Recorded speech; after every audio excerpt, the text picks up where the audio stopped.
Welcome viewers. আজ আমরা এই ভিডিওতে দেখব ক্যাপকাটের বেসিক থেকে অ্যাডভান্স পর্যন্ত। আপনি যদি ক্যাপকাটে একদম নতুন হয়ে থাকেন তো আমার এই একটি ভিডিও দেখলে আশা করি আপনি ক্যাপকাটে এডিটিং শিখতে পারবেন। তো চলুন দেরি না করে ভিডিওটি শুরু করা যাক।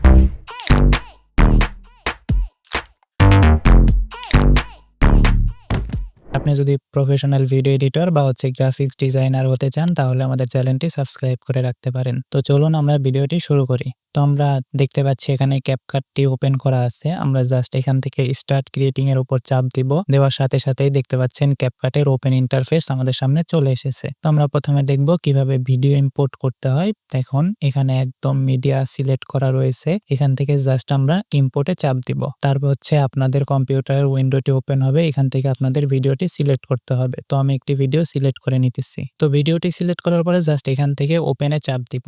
দেওয়ার পরে দেখতে পাচ্ছেন ভিডিওটি চলে এসেছে, প্রজেক্ট প্যানেলে চলে এসেছে। এটিকে বলে প্রজেক্ট প্যানেল। তো আমরা ভিডিওটিকে টেনে এভাবে করে এখানে নিয়ে আসবো। আমরা যেখানে নিয়ে আসলাম এটিকে বলে হচ্ছে টাইমলাইন। তো টাইমলাইনটাকে আমরা চাইলে এখান থেকে এভাবে জুম ইন অথবা জুম আউট করতে পারি। তো আমাদের এটি হচ্ছে ভিডিও ক্লিপ। এখানে উপর দিয়ে আরো লেয়ার অ্যাড করতে পারবো আমরা। তো আমরা প্রথমে ভিডিওটিকে কিভাবে কাটতে হয়, মানে বাড়তি অংশ কিভাবে বাদ দিতে হয় সেটি শিখে নিই। আমরা চাইতেছি এখান থেকে এতটুকু আসার পরে ভিডিওটি কাটবো। এখান থেকে বাম পাশে এতটুকু থাকবে না। তো আমরা কি করব, জাস্ট এখান থেকে স্প্লাইটে চাপ দিব। তারপর এখান থেকে এই যে এই পাশের অংশটুকু আমরা বাদ দিয়ে দিব। এটুকু সিলেক্ট করব। সিলেক্ট করার পরে দেখেন এখানে সাদা একটি বর্ডার চলে এসেছে। এখান থেকে সিলেক্ট থাকা অবস্থায় আমরা কিবোর্ড থেকে ডিলিট প্রেস করলেই এটি চলে যাবে। তো আমরা সিম্পলি এইভাবে কাটতে পারবো। আমরা যদি মাঝের কোনো অংশ বাদ দিতে চাই ঠিক একইভাবে আমরা এটিকে ধরে এভাবে যেখান থেকে কাটতে চাই সেখানে আনবো। তারপর স্প্লাইটে চাপ দিব। তারপর কিছু দূর আগানোর পরে আমরা চাইতেছি এইটুকু বাদ হয়ে যাবে। আবার স্প্লাইটে চাপ দিব। দেখতে পাচ্ছেন এখন 3টি খণ্ড হয়ে গিয়েছে। আমরা মাঝখানের খণ্ডটি বাদ দিব, জাস্ট ডিলিটে প্রেস করব। তাহলে দেখতে পাচ্ছেন এটি ডিলিট হয়ে গেছে। আমরা একটু যদি কন্ট্রোল জেড দিয়ে ব্যাকে যাই, যে আবার আগের অংশ ফিরে আসছে, কন্ট্রোল জেড দিলে আগের অংশ ফিরে আসবে, অথবা এটি চাপ দিলেও আগের অংশ ফিরে আসবে। আমরা যদি এখন এখান থেকে ডিলিট করি তাহলে দেখতে পাচ্ছেন এই অংশটি আর এই অংশটি একসাথে লেগে যাচ্ছে। আমরা যদি এই অপশনটিকে অফ করে দেই, এখন যদি এই অংশটিকে ডিলিট করে দেই তাহলে দেখতে পাচ্ছেন এই অংশ আর এই অংশ লেগে যাচ্ছে না। কিন্তু আমরা যদি এই অপশনটিকে অন করে দেই তাহলে এই দুই অংশ ম্যাগনেটের মতন লেগে যাবে। এই অপশনটির নাম হচ্ছে ম্যাগনেট। দেখেন নিচে লেখা আছে turn off main track magnet. তো আমরা এইভাবে করে সুবিধা মতন কাজের সুবিধার জন্য মাঝে মাঝে অফ করে রাখতে পারি অথবা অন করে রাখতে পারি। তো এখন আমরা ভিডিওটিকে একটু ক্রপ করা শিখি, অর্থাৎ ভিডিওটিকে একটু চারপাশ থেকে আমরা চাইতেছি এই অংশটুকু আমরা বাদ দিয়ে দিব। কিভাবে করব, তার জন্য ভিডিওটি সিলেক্ট রাখতে হবে অবশ্যই। তারপর এখান থেকে দেখতে পাচ্ছেন ক্রপ অপশন আছে, এই যে এটি হচ্ছে ক্রপ অপশন। আমরা জাস্ট এখানে চাপ দিব। দেওয়ার পরে আমরা এই অংশটুকু এইভাবে বাদ দিয়ে দিব। তারপরে জাস্ট এখান থেকে কনফার্মে চাপ দিব। আপনি চাইলে এই পাশ থেকে এইভাবেও বাদ দিতে পারবেন। এখান থেকে যদি এইভাবে টান দেন তাহলে এভাবেও বাদ দিতে পারবেন। তো আমরা এই পাশে ঠিকই রাখতেছি। আমরা জাস্ট এতটুকু বাদ দিব, তারপরে জাস্ট কনফার্মে চাপ দিব। তাহলে দেখতে পাচ্ছেন ভিডিওটি ক্রপ হয়ে গেছে। ক্রপ হওয়ার পরে কিন্তু আমাদের দুই পাশে কালো অংশ দেখা যাইতেছে। তো এটিকে কিভাবে ফিক্সড করব, ফিক্সড করার জন্য আমাদের ভিডিওটিকে টেনে জুম করতে হবে। আমরা দেখি কিভাবে জুম করতে হয়। আমরা জাস্ট ভিডিওটা সিলেক্ট করব। তারপরে দেখতে পাচ্ছেন এই পাশে 3টি কর্নার রয়েছে। আমরা চাইলে এইভাবে টেনে ভিডিওটিকে জুম করতে পারি। দেখতে পাচ্ছেন এখানে মাথাটা কেটে গেছে। আমরা চাইলে এটিকে টেনে এভাবে একটু নিচের দিকে দিয়ে দিতে পারি। তো এভাবে করে আমরা ভিডিওটিকে কাটতে পারি। আমরা যদি ভিডিওটি ক্লিক করি, ক্লিক করার পরে এখান থেকে যদি এই অপশনটা চাপ দিই, এটির নাম হচ্ছে রোটেট। আমরা চাইলে ভিডিওটিকে এখান থেকে রোটেট করতে পারবো। এখানে চাপ দেওয়ার সাথে সাথেই দেখতে পাচ্ছেন ভিডিওটি ঘুরে গেছে। আমরা যদি এখানে আসি, এখান থেকে ধরে ড্র্যাগ করলে দেখতে পাচ্ছেন এভাবে ভিডিওটি রোটেট করা যাইতেছে। এভাবে আমরা ভিডিওটি চাইলে রোটেট করতে পারবো। আমরা এইভাবে আবার ঘুরিয়ে একদম 0 ডিগ্রিতে রাখতেছি। এখানে এই অপশনটি দেখতে পাচ্ছেন, এখান থেকে মিরর। আমরা চাইলে এটি চাপ দিলে দেখতে পাচ্ছেন ভিডিওটি ঘুরে গেছে, মানে ফ্লিপ হয়ে গেছে। ডান পাশের অংশ বাম পাশ হয়ে গেছে, বাম পাশের অংশ ডান পাশ হয়ে গেছে। আবার এটি চাপ দিলে আবার আগের অবস্থানে ফিরে আসবে। তো আমরা ভিডিওটিতে চাপ দেওয়ার পরে এখানে দেখতে পাচ্ছেন ইফেক্ট প্যানেল বা ডিটেলস প্যানেল যাই বলেন না কেন, এখানে দেখতে পাচ্ছেন কতগুলো অপশন চলে আসছে। এই অপশনগুলো কি আমরা দেখব। প্রথমে যে অপশনটা আছে সেটি হচ্ছে স্কেল, অর্থাৎ জুম ইন জুম আউট করার জন্য এই অপশনটি ব্যবহার করা হয়। আমরা যদি এটি বাড়াই দিই দেখতে পাচ্ছেন ভিডিওটি জুম হইতেছে। আমরা এই কাজটি এখান থেকে যে কাজটি করেছিলাম, এখান থেকে যেই কাজ করাও, আমরা এই কাজটি এখান থেকে করেছিলাম একটু আগে।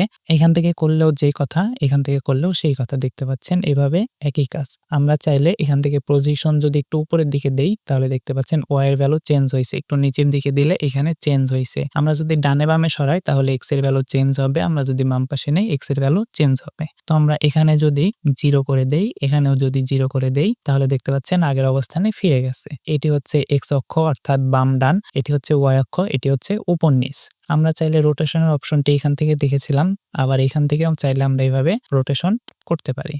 এখান থেকে আমরা জাস্ট 0 করে দিতেছি। এটি হচ্ছে ব্লেন্ড মোড। ব্লেন্ড মোড জিনিসটা কি আমরা একটু দেখি, তার জন্য আরেকটি ফুটেজ লাগবে। আমরা এখান থেকে আরেকটি ফুটেজ ইম্পোর্ট করে নিয়ে আসি, ঠিক আগের মতনই ইম্পোর্ট করে নিয়ে আসবো। আমরা দেখতে পাচ্ছি একটি পৃথিবী নিয়ে এসেছি। আমরা এটি একটি PNG ফাইল, এটিকে ধরে জাস্ট টাইম লাইনের উপরে নিয়ে আসবো। দেখতে পাচ্ছেন একটি লেয়ার, একটি লেয়ার। এখান থেকে আমরা যে অপশনটি দেখবো সেটি হচ্ছে ব্লেন্ড। এখান থেকে দেখতে পাচ্ছেন ব্লেন্ড অপশন। এখান থেকে আমরা যদি যে কোনো একটি সিলেক্ট করে দিই তাহলে দেখতে পাচ্ছেন এই যে পৃথিবীর PNGটি এটি ভিডিওর সাথে ব্লেন্ড হয়ে গেছে। এটি মূলত ব্লেন্ড অপশন। আপাতত এতটুকু জানি, পরবর্তীতে অ্যাডভান্স ক্লাসে আমরা আরো জানবো। তো আমরা এখান থেকে নরমাল করে দিতেছি। আমরা এই ভিডিও ফুটেজটিকে বা PNGটিকে ডিলিট করে দেই। তারপর এখানে দেখতে পাচ্ছেন ব্লেন্ড অপশনের পরে অপাসিটি। অপাসিটি হচ্ছে এটি আস্তে আস্তে কালো হয়ে যাবে, এটি আস্তে আস্তে ফুল অপাসিটি হবে। আশা করি বুঝতে পেরেছেন। স্টাবলিশ, এটি হচ্ছে নড়াচড়া ভিডিও থাকলে আমরা ক্যামেরা দিয়ে অর্থাৎ মোবাইল ক্যামেরা দিয়ে ভিডিও করার সময় অনেক নড়াচড়া হয়। এটি আমরা ক্লিক করে দিলে এটি হচ্ছে অটোমেটিক স্টাবলিশ হওয়া শুরু করবে, অর্থাৎ নড়াচড়া অনেক অংশে কমে যাবে। প্রপারলি একদম হয় না, কিন্তু কিছুটা অংশ কমে যায়। এখানে দেখতে পাচ্ছেন পূরণ হইতেছে, 100% পূরণ হবে, তাহলে ভিডিওটা আমাদের স্টাবলিশ হয়ে যাবে। এটি যেহেতু ক্যামেরা দিয়ে রেকর্ড করা সেহেতু ভিডিওটি স্টাবলিশই রয়েছে। তো আমরা এটিকে এখান থেকে অফ করে দিতেছি। এখানে মূলত এই অপশনগুলো ছিল। তারপরে আমরা যে অপশনটা দেখব এখানে রয়েছে ভিডিওর পরে বেসিকের ভিতরে আছে। তারপরে এখানে দেখতে পাচ্ছেন স্পিড, অ্যানিমেশন, ট্র্যাকিং, অ্যাডজাস্টমেন্ট। আমরা যদি স্পিডে যাই এখান থেকে হচ্ছে আমরা ভিডিওটিকে স্লোমো অথবা ফাস্ট এরকম করতে পারবো। আমরা যদি এখান থেকে আমরা কমাই দেই তাহলে ভিডিওটা স্লো হইতে থাকবে। দেখতে পাচ্ছেন এই যে ভিডিওটা আমাদের এখন স্লোলি যাইতেছে। আমরা যদি এটিকে বাড়াই দেই তাহলে দেখতে পাচ্ছেন কত ফাস্ট চলে যাবে। আমরা যদি ভিডিওটা প্লে করি এই যে অনেক ফাস্ট চলে গেল। আমরা কিন্তু এই অংশের কাজ করেছি, আমরা কিন্তু এই অংশের কোনো কাজ করতেছি না। আমরা জাস্ট এটিকে ডিলিট করে দেই। আমরা ভিডিওটা আগের অবস্থানে ফেরত চাইলে এটিকে সিলেক্ট করব। সিলেক্ট করার পরে যেই পজিশনে ছিল সেই পজিশনে দিই। এখান থেকে যদি এখন ভিডিওটা দেখি তাহলে এরকম হচ্ছে। এখন আমরা এখান থেকে হচ্ছে টেক্সট অ্যাড করা শিখবো। কিভাবে টেক্সট অ্যাড করতে হয় তার জন্য দেখতে পাচ্ছেন এখানে টেক্সট রয়েছে। আমরা জাস্ট টেক্সটে চাপ দিব। এখানে বিভিন্ন ধরনের টেক্সট প্রিসেট রয়েছে, এগুলো চাইলে আমরা ডাউনলোড করে ব্যবহার করতে পারি, বা এখান থেকে অ্যাড টেক্সটে যাওয়ার পরে নিজের মতো টেক্সট লিখে ব্যবহার করতে পারি। তো কিভাবে নিজের মতন করে লিখতে হয়, জাস্ট এটিকে প্লাস আইকনে চাপ দিব। দেখতে পাচ্ছেন টেক্সট লেয়ার অ্যাড হয়ে গিয়েছে। আমরা চাইলে এখানে এখন ডিফল্ট যে টেক্সট এটিকে এখন আমরা নিজের মতন করে কাস্টমাইজ করতে পারবো। একটু ভুল হয়েছে, আমরা একটু ইংলিশ করে নেই। আপনাদের এটি করাই থাকবে, আমার বাংলা করা ছিল। তো আমরা এটিকে লিখে ফেললাম। এখান থেকে দেখতে পাচ্ছেন ফন্ট। আমরা চাইলে এখান থেকে বিভিন্ন স্টাইলের ফন্ট ডাউনলোড করে দিতে পারি। এখানে যদি চাপ দেই বিভিন্ন স্টাইলের ফন্ট চলে আসবে। যেই ফন্টটি আপনি দিতে চান সেই ফন্টটি ইউজ করতে পারেন। যদি আপনার ফন্ট ডাউনলোড নিয়ে সমস্যা হয়ে থাকে তো আমাদের কমেন্ট করে জানাতে পারেন। ফন্ট কোথায় পাবেন, কিভাবে ইনস্টল করবেন সেটি নিয়ে একটি ভিডিও দেওয়ার ট্রাই করব। তারপরে দেখতে পাচ্ছেন ফন্ট সাইজ, এটিকে বাড়াই দিলে ফন্টটি বড় হবে, এটিকে কমাই দিলে ফন্টটি ছোট হবে। তারপরে দেখতে পাচ্ছেন স্টাইল, এটি চাপ দিলে লেখাটি বোল্ড হবে, নিচে আন্ডারলাইন হবে, ইটালিক হবে। আমরা যারা ওয়ার্ড প্রোগ্রাম পারি অর্থাৎ অফিস অ্যাপ্লিকেশন পারি তারা এগুলা জানে। তো এখান থেকে আমরা কালার চেঞ্জ করতে পারবো। এখান থেকে যে কালারটি দিবেন সেই কালারটি লেখার ভিতরে চলে যাবে। তো এগুলো একদম বেসিক। তো এখান থেকে দেখতে পাচ্ছেন প্রিসেট স্টাইল, এখানে কোন ধরনের স্টাইল আপনি ব্যবহার করতে চান সেগুলো ইচ্ছা করলে এখান থেকে দিয়ে দিতে পারবেন। যেটা দিবেন সেইটা এখানে অ্যাপ্লাই হবে। এখানে এটি চাপ দিলে নান হয়ে যাবে। এটি হচ্ছে spacing, character spacing, line spacing. আমাদের এখানে লাইন একটা আছে। ক্যারেক্টার স্পেসিং মানে হচ্ছে একটা ক্যারেক্টার থেকে আরেকটা ক্যারেক্টার ফাঁকা হইতে থাকবে। দেখতে পাচ্ছেন আমরা এটিকে এখান থেকে 0 করে দিতেছি। তারপরে দেখতে পাচ্ছেন লাইন স্পেসিং। এই জিনিসটা কি, আমরা জাস্ট এখানে ইন্টারপ্রেস করে আরেকটা লাইন লিখি। আমরা জাস্ট আরেকটা লাইন লিখছি, জাস্ট এখান থেকে ধরে এভাবে ছোট করে দেই। লাইন স্পেসিং জিনিসটা কি, আমরা যদি এটাকে এখান থেকে বাড়াই দেই তাহলে দেখতে পাচ্ছেন দুইটা লাইনের মাঝে ফাঁকা হইতেছে। এটি মূলত হচ্ছে লাইন স্পেসিং। এখানে দেখতে পাচ্ছেন অ্যালাইনমেন্ট, এটা মাঝখানে দেওয়া আছে। এটি সিলেক্ট করে দেখতে পাচ্ছেন এক পাশে চলে আসছে। এটি সিলেক্ট করলে একদম ডান পাশে চলে আসবে। এটি হচ্ছে ঘুরে যাবে, এটি এইভাবে মাঝ বরাবর ঘুরবে, এটি হচ্ছে ডান বরাবর ঘুরবে। তো এভাবে করে আমরা চাইলে অ্যালাইনমেন্টগুলো ঠিক করতে পারি। এখান থেকেও চাইলে আমরা এটিকে স্কেল ছোট বড় করতে পারি, পজিশন এভাবে কমাতে বাড়াতে পারি। দেখতে পাচ্ছেন এখানে যদি আমরা এইভাবে টেনে এদিকে দিয়ে দেই তাহলে এক্স অক্ষ আর ওয়াই অক্ষর ভ্যালুগুলা কমতেছে বাড়তেছে। এভাবে চাইলে আপনি আপনার মন মতন প্লেসমেন্ট করতে পারবেন। ঠিক ভিডিওর মতোই নিয়ে এখান থেকে এগুলাকে রোটেট করতে পারবেন। এগুলো একদম সিম্পল কাজ। তারপরে ব্লেন্ড যে অপশনটা দেখতে পাচ্ছেন, এখান থেকে আমরা ব্লেন্ড অপশন দেখতে পাচ্ছি। এটিকে যদি অপাসিটি কমায় দেই তাহলে দেখতে পাচ্ছেন এটি আস্তে আস্তে ব্যাকগ্রাউন্ডের সাথে মিশে যাইতেছে। আমরা যদি লেখার স্ট্রোক দিতে চাই, স্ট্রোক জিনিসটাকে জাস্ট এখান থেকে ইনেবল করে দিব, তাহলে দেখতে পাচ্ছেন লেখার চারপাশে কালো একটি বর্ডারের মতন আসছে। এটিকে মূলত স্ট্রোক বলে। আমরা চাইলে এটির কালার এখান থেকে পরিবর্তন করতে পারি। আমরা দেখতে পাচ্ছেন স্ট্রোকটা অনেক মোটা হয়ে গেছে, এটিকে বলা হচ্ছে থিকনেস। আমরা যদি এটাকে কমাই দেই তাহলে দেখতে পাচ্ছেন এরকম একটা ফিল আসতেছে। আমরা চাইলে লেখার নিচে ব্যাকগ্রাউন্ড অ্যাড করতে পারি। তার জন্য জাস্ট ব্যাকগ্রাউন্ডে চাপ দিব, তাহলে দেখতে পাচ্ছেন লেখার নিচে একটি ব্যাকগ্রাউন্ড অ্যাড হয়ে গেছে। এখান থেকে চাইলে আমরা কালারগুলোকে পরিবর্তন করে দিতে পারি। আমরা ব্যাকগ্রাউন্ডটাকে যদি একটু রাউন্ড করতে চাই, জাস্ট এখান থেকে বাড়াই দিব, তাহলে দেখতে পাচ্ছেন ব্যাকগ্রাউন্ডটি চতুর্দিকে একটু করে রাউন্ড হইছে। এখান থেকে আমরা হাইট ওয়েটের ভ্যালুগুলা বাড়াইতে কমাইতে পারি, দেখতে পাইতেছেন। এভাবে করে কাস্টমাইজ করে আমরা মন মতন সাজাতে পারি। এখান থেকে চাইলে আমরা শ্যাডো অ্যাড করতে পারি। জাস্ট এখান থেকে শ্যাডোটি চাপ দেব, তাহলে দেখতে পাচ্ছেন লেখার নিচে একটি শ্যাডো অ্যাড হয়ে গেছে, কালো কালো শ্যাডো। আমরা চাইলে এখান থেকে শ্যাডোটিকে অন্য কালারও দিতে পারি, এভাবে দিতে পারি। শ্যাডোর অপোজিট এখান থেকে কমানো বাড়ানো যায়, ব্লান্ডনেসও এখান থেকে কমানো বাড়ানো যায়। দেখতে পাচ্ছেন এটি অনেক ঘোলা, একটু হালকা। এরকম ডিস্টেন্স হচ্ছে আপনার লেখা থেকে শ্যাডোটা কত দূরে অবস্থান করবে, আর এটি হচ্ছে অ্যাঙ্গেল, কোন অ্যাঙ্গেলে থাকবে দেখতে পাচ্ছেন। প্রিভিউটা অবশ্যই আপনারা দেখতে পাচ্ছেন। এভাবে করে নিজের মন মতন কাস্টমাইজ করতে পারবেন। তো আমরা এই লেখার লেয়ারটিকে ডিলিট করে দিতেছি। আমরা যদি টেক্সটের ভিতরে আবার যাই, এখানে যদি ইফেক্টে যাই, যাওয়ার পরে এখানে ওরা কিছু প্রিসেট বানাই দিচ্ছে। আমরা চাইলে এই প্রিসেট গুলাকে সরাসরি ইউজ করতে পারি। তো আমরা এটি ইউজ করতে চাইলে জাস্ট এটিকে প্রথমে ডাউনলোড করতে হবে। এটিকে টেনে এভাবে নিয়ে আসলে প্রিসেটটি চলে এসেছে। জাস্ট এখানে আমাদের লেখাটি লিখে নিব। আমাদের লেখাটি লিখে নিয়েছি। আমরা চাইলে এইভাবে টেক্সটটাকে সুন্দর করতে পারি আরো। এখানে যে অপশনগুলো আমরা একটু আগে দেখেছি সেই অপশনগুলো এখানে রয়েছে, আমরা চাইলে এখান থেকে অ্যাপ্লাই করতে পারি। তো আমরা এখন এই টেক্সটটিকে চাইলে অ্যানিমেশন করতে পারি। অ্যানিমেশন করার জন্য জাস্ট এই অ্যানিমেশনের উপরে চাপ দিব। দেখতে পাচ্ছেন টেক্সটের পরে অ্যানিমেশন লেখার পরে এখানে দেখতে পাচ্ছেন বিভিন্ন টাইপের অ্যানিমেশন রয়েছে। এটিকে বলে হচ্ছে ইন অ্যানিমেশন, মানে হচ্ছে লেখাটা কিভাবে আসবে, দেখতে পাচ্ছেন। তারপরে যে অপশনটি আছে আউট অ্যানিমেশন, এখানে হচ্ছে লেখা কিভাবে চলে যাবে। এখান থেকে আমরা যদি যে কোনো একটিকে সিলেক্ট করে দিই তাহলে দেখতে পাচ্ছেন চলে যাইতেছে। দেখেন ইন অ্যানিমেশন আর আউট অ্যানিমেশন আমরা অ্যাড করছি। এখান থেকে ইন অ্যানিমেশন এইটা অ্যাড করছি, আউট অ্যানিমেশন এখান থেকে এটা অ্যাড করছি। করার পরে আমাদের টেক্সট লেয়ারে দুইটি তীর চিহ্ন আসছে। এটি হচ্ছে ইন অ্যানিমেশনের তীর চিহ্ন, এটি হচ্ছে আউট অ্যানিমেশনের তীর চিহ্ন। তো আমরা যদি এখন ভিডিওটি প্লে করি, দেখতে পাচ্ছেন লেখাটি এইভাবে আসলো, আবার এইভাবে চলে গেল। তো এখান থেকে চাইলে আমরা লুপ অ্যানিমেশন অ্যাড করতে পারি। এটি হচ্ছে লুপ অ্যানিমেশন। এখানে যদি চাপ দেই, এখান থেকে যদি এটি সিলেক্ট করে দেই, তাহলে লেখাটা যতক্ষণ থাকবে স্ক্রিনে ততক্ষণ এরকম হইতে থাকবে। আমরা যদি একটু প্রিভিউ দেখি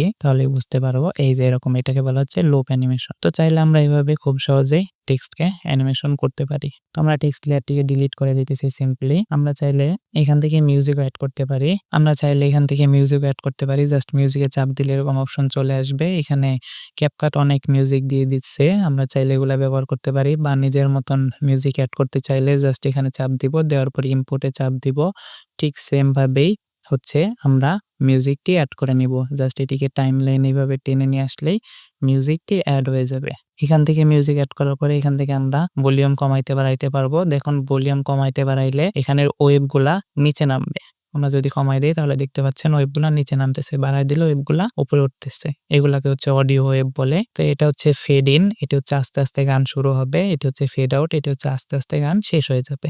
তো আমরা দেখবো এগুলো অ্যাডভান্স ক্লাসে দেখবো। জাস্ট এটি এখানে আমি বেসিক দেখাইতেছি। তো আমরা ঠিক যদি অডিও লেয়ারটাকে কাটতে চাই, জাস্ট এখানে চাপ দিব, যেখান থেকে কাটতে চাই সেখান থেকে কেটে যাবে। ঠিক ভিডিও যেভাবে আমরা কাটছি ঠিক সেইভাবে অডিও লেয়ার গুলাকে কাটতে পারবো। আমরা জাস্ট অডিও লেয়ার থেকে ডিলিট করে দিতেছি। আমরা চাইলে এখান থেকে ভিডিওতে স্টিকার অ্যাড করতে পারবো। আমরা যদি স্টিকারে চাপ দিই, দেখতে পাচ্ছেন বিভিন্ন ধরনের স্টিকার রয়েছে। আমরা যদি এখান থেকে ওকের এই স্টিকারটা নিয়ে আসি, এখান থেকে দেখতে পাচ্ছেন ডাউনলোড হইতেছে, ডাউনলোড হয়ে গেছে। এখান থেকে দেখতে পাচ্ছেন আমরা ওকের একটি স্টিকার নিয়ে আসছি। ভিডিওতে চাইলে এইভাবে ব্যবহার করতে পারবো। এখান থেকে স্কেল ছোট করে দিতে হবে। এই অপশনটা আসার জন্য অবশ্যই স্টিকারটি সিলেক্ট রাখতে হবে। আমরা যদি স্টিকারটি ডিসিলেক্ট করে দিই তাহলে অপশনগুলো চলে গেছে, আবার সিলেক্ট করলে অপশনগুলো চলে আসছে। এভাবে করে ছোট বড় করতে পারি, আবার এখানেও রেখে দিতে পারি। চাইলে এখান থেকেও ছোট বড় করা যায়, এভাবে চাইলে রেখে দিতে পারি। এখানে বিভিন্ন টাইপের স্টিকার আছে, চাইলে এগুলা ভিডিওতে ব্যবহার করলে আরো এনগেজিং ক্রিয়েট করবে। আমরা যদি ভিডিওতে ট্রানজিশন অ্যাড করতে চাই তাহলে জাস্ট এখান থেকে ট্রানজিশনে চাপ দিব, দেওয়ার পরে এরকম ইন্টারফেস শো করবে। এখানে বিভিন্ন টাইপের ট্রানজিশন রয়েছে। আমরা ক্যামেরা ভিতরে আছি, এগুলো হচ্ছে ক্যামেরা ট্রানজিশন। এগুলো প্রত্যেকটার ভিতরে ট্রানজিশন আছে, আপনারা ট্রাই করে দেখবেন। কিভাবে এড করতে হয় আমরা একটু দেখি। জাস্ট ভিডিওটাকে আগে ২ টা অংশে বিভক্ত করতে হবে। দেখতে পাচ্ছেন এই ক্লিপ থেকে এই ক্লিপের ট্রানজিশনটা কিভাবে হবে। এখানে ট্রানজিশনের প্রিভিউ দেখা যাইতেছে। এখানে দেখতে পাচ্ছেন ট্রানজিশনের প্রিভিউ। আমরা জাস্ট এটিকে ডাউনলোড করব। ডাউনলোড করার পরে এটিকে ধরে ২ ক্লিপের মাঝে নিয়ে আসার পরে যদি আমরা প্লে করি, দেখতে পাচ্ছেন এরকম ট্রানজিশন হচ্ছে। আমরা চাইলে খুব সহজে এইভাবে ট্রানজিশন ইউজ করতে পারবো। তো এখন আমরা ভিডিওটি কিভাবে এক্সপোর্ট করব। এক্সপোর্ট করার জন্য জাস্ট সিম্পলি এক্সপোর্টে চাপ দিব। দেওয়ার পরে হচ্ছে আপনি কি নামে সেভ করতে চাইতেছেন এই নামটা এখানে দিয়ে দিবেন। আর কোথায় সেভ করতে চাইতেছেন এটা এখান থেকে দেখাই দিবেন। এখান থেকে আমরা ডাউনলোডের ভিতরে রাখতেছি। এখান থেকে সিলেক্ট ফোল্ডারে চাপ দিব। আমরা রেজোলিউশন 1080p রাখবো। বিটরেট ডিকমান্ডেড থাকবে। এখানে যে সব সিস্টেমটা দেখতে পাইতেছেন বা সেটিংসটা দেখতে পাইতেছেন এরকম সেটিংসেই রাখবেন। তারপরে জাস্ট এক্সপোর্টে চাপ দিবেন। তাহলে আপনাদের ভিডিওটি এক্সপোর্ট হয়ে যাবে। তো আজকের ভিডিওটি এই পর্যন্ত কি আমরা এই ভিডিওতে যতটুকু সম্ভব দেখানোর ট্রাই করেছি। পরবর্তীতে ভিডিও যদি আপনাদের প্রয়োজন হয় বা আরো অ্যাডভান্স অনেক কিছু শিখতে চান, অনেক টেক্সট ইফেক্ট বা হচ্ছে গ্লাস ইফেক্ট এই ধরনের ইফেক্ট শিখতে চান তাহলে কমেন্ট করে জানাবেন। যদি আপনারা এগুলো শিখতে চান তাহলে কমেন্ট করে জানাতে পারেন। আমি এই টপিকের উপর বা আপনাদের কমেন্টের উপর ভিত্তি করে ভিডিও বানানোর ট্রাই করব। তো দেখা হচ্ছে পরবর্তী ভিডিওতে।